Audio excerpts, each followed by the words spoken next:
From Blue Nines and Red Words by Daniel Tammet. Memoir. Background. Although synesthesia, the topic of this memoir excerpt, is a neurological condition, it also refers to a figure of speech. In synesthesia, one sense is described using terms typically used to describe another. Many common idioms are examples of synesthesia, including "I smell trouble" and "the air was so thick you could cut it with a knife." About the author. Daniel Tammet, born 1979, grew up in a working-class suburb of London, England, the eldest of 9 children. In 2004, when he was 25, Tammet was diagnosed with high-functioning autistic savant syndrome, a form of autism. In 2005, he was the subject of a documentary film entitled Extraordinary People, The Boy with the Incredible Brain, first broadcast on British television. Tammet's 4 books, the last of which was published in 2016, have been translated into 20 languages. From Blue Nines and Red Words by Daniel Tammet. I was born on January 31st, 1979, a Wednesday. I know it was a Wednesday because the date is blue in my mind, and Wednesdays are always blue, like the number 9 or the sound of loud voices arguing. I like my birth date because of the way I'm able to visualize most of the numbers in it as smooth and round shapes, similar to pebbles on a beach. That's because they are prime numbers. 31, 19, 197, 97, 79, and 1979 are all divisible only by themselves and 1. I can recognize every prime up to 9,973 by their pebble-like quality. It's just the way my brain works. I have a rare condition known as savant syndrome, little known before its portrayal by actor Dustin Hoffman in the Oscar-winning 1988 film Rain Man. Like Hoffman's character, Raymond Babbitt, I have an almost obsessive need for order and routine, which affects virtually every aspect of my life. For example, I eat exactly 45 grams of porridge for breakfast each morning. I weigh the bowl with an electronic scale to make sure. Then I count the number of items of clothing I'm wearing before I leave my house. I get anxious if I can't drink my cups of tea at the same time each day. Whenever I become too stressed and I can't breathe properly, I close my eyes and count. Thinking of numbers helps me to become calm again. Numbers are my friends, and they are always around me.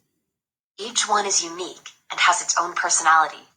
The number 11 is friendly, and 5 is loud, whereas 4 is both shy and quiet. It's my favorite number, perhaps because it reminds me of myself. Some are big, 23, 667, 1179, while others are small, 6, 13, 581. Some are beautiful, like 333, and some are ugly, like 289. To me, every number is special. No matter where I go or what I'm doing, numbers are never far from my thoughts. In an interview with talk show host David Letterman in New York, I told David he looked like the number 117, tall and lanky.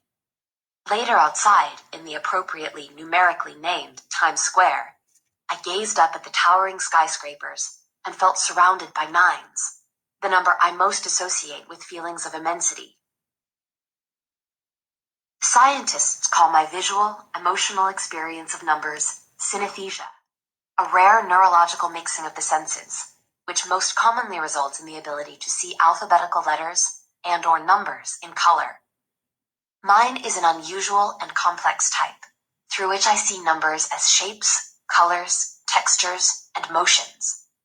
The number 1, for example, is a brilliant and bright white, like someone shining a flashlight into my eyes. 5 is a clap of thunder, or the sound of waves crashing against rocks. 37 is lumpy like porridge, while 89 reminds me of falling snow.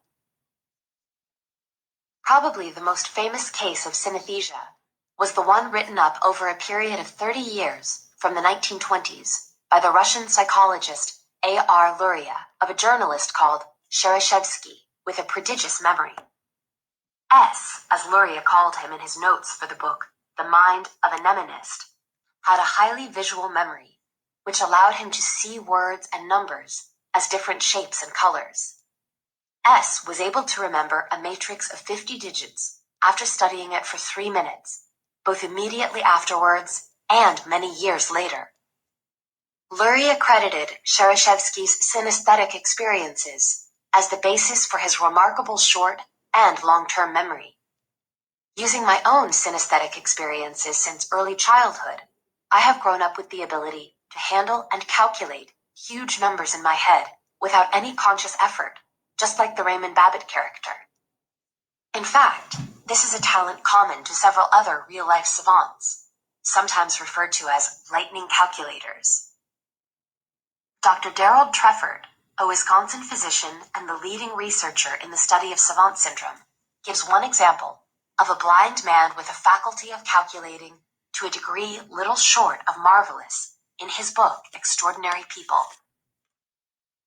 When he was asked how many grains of corn there would be in any one of 64 boxes, with 1 in the first, 2 in the second, 4 in the third, 8 in the fourth, and so on, he gave answers for the 14th, 8,192, for the 18th, 131,072, and for the 24th, 8,388,608, instantaneously. And he gave the figures for the 48th box, 140,737,488,355,328 in 6 seconds. He also gave the total in all 64 boxes correctly. 18 quintillion, 446 quadrillion, 744 trillion, 73 billion, 709,551,616 in 45 seconds.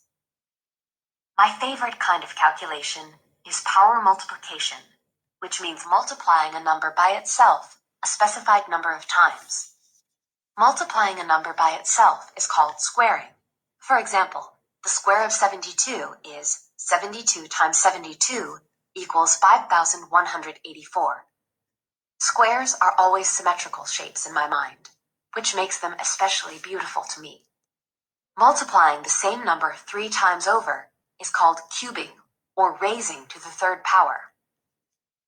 The cube, or third power of 51, is equivalent to 51 times 51 times 51 equals 132,651. I see each result of a power multiplication as a distinctive visual pattern in my head. As the sums and their results grow, so the mental shapes and colors I experience become increasingly more complex.